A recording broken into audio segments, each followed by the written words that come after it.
Hello everybody and welcome back to another lesson.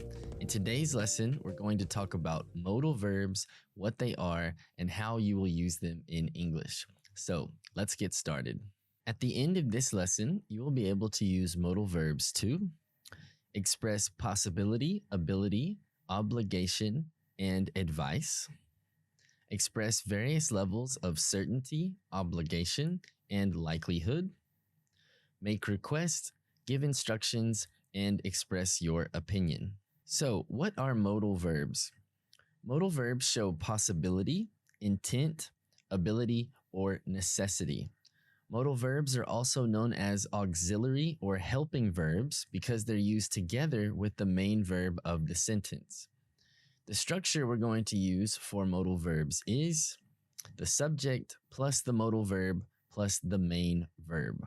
So if we use the examples of can, could, and may, we can see that the structure is simply the subject, so in the first case, I, plus the modal verb of can, and then the main verb, which here is consider. And this will work the same way for all the different subjects we can have. So we can consider, they can consider, you can consider, all the way down through it can consider, okay? And it's the same no matter which modal verb we use. You could switch it out and you could use could or you could use may, any of these examples, and it will still be grammatically correct. Now let's take a look at this list of the 10 main modal verbs in English. Here we have can, could, may, might, must, shall, should, will, would, and ought to. We also have have to and need to, which can also function as modal verbs sometimes. I'll explain all these in the coming slides, but for now, I just want you to get an idea of all the words that we're talking about when we say we're using modal verbs, okay? All right, so what do we use modal verbs for? The first use is to express the ability to do something. So to communicate that we can do some action, all right? Next is to express the probability or possibility of something happening. Here we're trying to communicate the likelihood of certain events in certain situations. We can also use them to ask for or give permission, okay? We'll use specific modal verbs for that. And to express obligation, necessity, or the need to do something. We'll also use them to give advice, make suggestions, offer help, or also to express prohibition, which means you're saying that you absolutely cannot do something. You are prohibited from doing something. All right, let's start with the modal verb can, which we will use to express ability or possibility. So for the first example, I can drive a stick shift. I'm saying that I have the ability to drive a stick shift, okay? A stick shift, by the way, means driving a manual or standard transmission car instead of a car with an automatic transmission, okay? You can surf in the ocean there when it's warm. All right, this shows that there is the possibility to surf in the ocean when it's warm, but implying that you cannot when it's cold. I'm not saying you have the ability to do it because it's up to you if you have the ability to surf. I don't know, but I am saying that there's the possibility, okay? You have the possibility to surf there when the water is warm. Now let's take a look at could, which we'll use to express a past ability or a current possibility. So could is technically the past tense form of the verb can. So if we use can, that's to say you have the ability now, right? But could is to talk about the past ability. So for the first example, I could speak Spanish fluently when I was a child. This is showing a past ability that you used to have, but you don't have anymore, okay? But we also could use could to talk about conditional things. So in this example, we could go see a movie, but I know you're tired, right?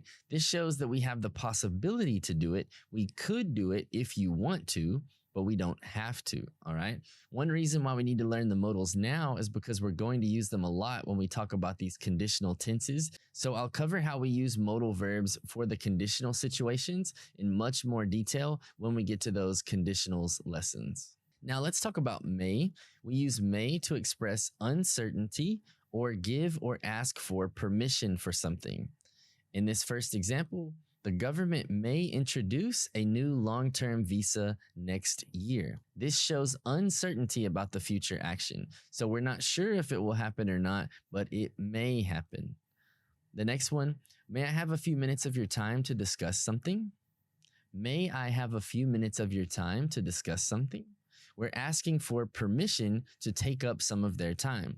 We're doing this to be polite, to politely request permission to speak or to meet with them. Okay, the last one, you may use the showers upstairs, but not the sauna.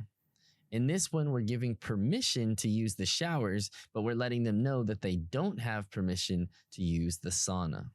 We use might to express possibility of something happening. In the first example, my parents might move to Oregon next year. It's not a plan and it's not certain, but it is a possibility. I might go to the gym later if I have time. So it's not sure yet if I will have time. I don't know how my schedule will look later, but there's the possibility of it happening. I'm communicating the possibility when I use the word might. All right, with should, we're expressing obligation, giving advice, or making a suggestion. So in the first example, you should return that back to him since he let you borrow it. Here we're expressing obligation. Since he was nice enough to let you borrow this thing, you are now obligated to be a good person and give it back to him when you are finished. The next one, you should really make sure you have all your belongings before getting out of a cab. In this example, we're giving advice because we're saying this is what you should do if you want to make sure that you keep your stuff and don't want to lose it. In the last one, she should try looking for a job on LinkedIn. This is a suggestion because we think LinkedIn is a good place to find a job. So we're suggesting that she should try that because we think it will work. Shall is a bit of a tricky one for some people. It sounds kind of formal, but in some situations, it's not really that formal. It's just that it has a subtle difference from should. So we use it in a different way. With this first example, shall we go soon? Shall we go soon? This is just kind of a suggestion or just asking someone if they're ready in a way. So if we said, should we go?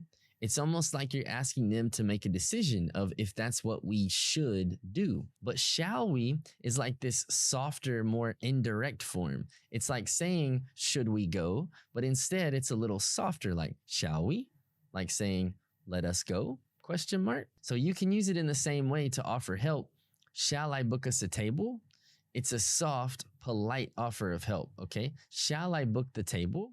It's just a polite way to offer it to show that you don't really mind doing it, okay? Softer, more polite. So you'll remember all about will from the future simple lesson in the tenses course if you've already taken that one. So this should already be familiar with you. But here we're using will to express intention of a future action, okay? Ask for favor or ask for information or to make predictions. In the first example, we will be moving to a new building in a few weeks. We're showing our future intention to move to a new building. In the next, will you please do this for me? We're asking for a favor, asking someone to do something for us. And in the third one, will you provide me with the address of your Airbnb? In this one, they're asking for information, all right? So in this last one, we're making a prediction that remake will bomb if they use exactly the same storyline. Again, all of this is pretty much review from the future simple lesson. All right, would states a preference, request a choice politely, or introduces a habitual past action. So something we used to do routinely in the past. In the first example, I would prefer to discuss this issue in person rather than over the phone. Here we're stating our preference. The next one, would you prefer to eat at my place or yours? We're requesting that the person we're talking to make a choice, okay? We're asking them for their preference. In the last one, I would often eat at the night markets when we lived in Thailand. So this one is the habitual past action, right? Where we're talking about a routine that we used to have in the past. We use must to express obligation or prohibition, prohibiting someone from doing something. I must finish my homework by tomorrow. Here we're saying that we have to, we must, we have no choice. Students must not use ChatGPT to write their essays.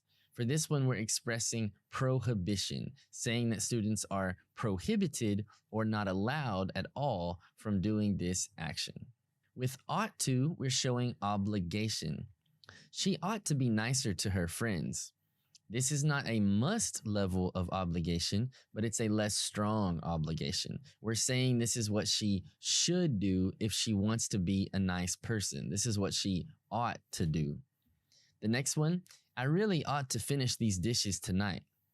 I'm saying I really should do these dishes so that I can keep a clean house. I don't absolutely have to, but I really should. I really ought to. Okay, so it's a less strong obligation than must. Okay, to summarize what we've covered in this lesson so far, modal verbs are used to indicate the speaker's attitude or degree of certainty about an action or event, and can also be used to show politeness or to express probability or necessity. The basic structure for using a modal auxiliary is the subject plus the modal verb plus the main verb. There are 10 main modal verbs in English: can, could, may, might, shall, should, will, would, must, and ought to. All right, let's do some practice. I'll go ahead and read through these, and then you can pause the lesson and go through and answer them yourself. Then unpause me and I'll come back and give you the answers. So, number 1, you might or must not leave early unless it's an emergency situation. Number 2, we may or can have to delay our trip if I don't receive my paycheck in time.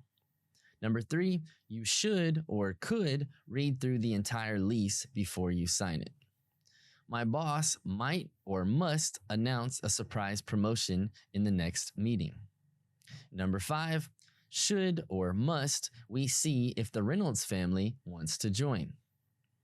All right, so go ahead and pause me now and then come back and I'll give you the answers. Okay, hopefully you've already paused me and unpaused me. Here we go. Let me give you the answers. Number 1, you must not leave early unless it's an emergency situation. Okay, you must not. Prohibited. Okay, you must not. You're prohibited from leaving early. Number 2, we may have to delay our trip if I don't receive my paycheck in time. We're showing it's a possibility. If I don't get my paycheck in time, we may have to delay our trip. Number 3, you should read through the entire lease before you sign it, okay? You should do this, right? You should do it because many bad things could happen if you don't read the lease.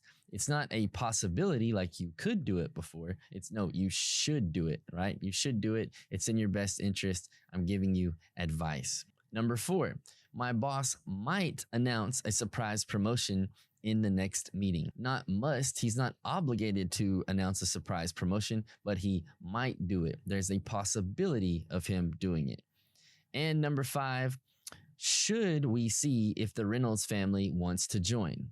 Must we see would be like, must we? Must we invite the Reynolds family? Like we must hate the Reynolds family. But in this situation, it's should we see if the Reynolds family wants to join, right? It's a possibility of, should we do this thing? Just maybe we want to invite them on our trip or something like that. All right. Hopefully you got all those correct. If not, go back and check the parts of the lesson again that you had trouble with. Okay, guys, that's it for modal verbs. I hope everything was clear and easy to understand. If not, as always, please feel free to email me, lucas@weaverschool.com, with any questions that you may have. Good luck with the online exercises and see you in the next lesson.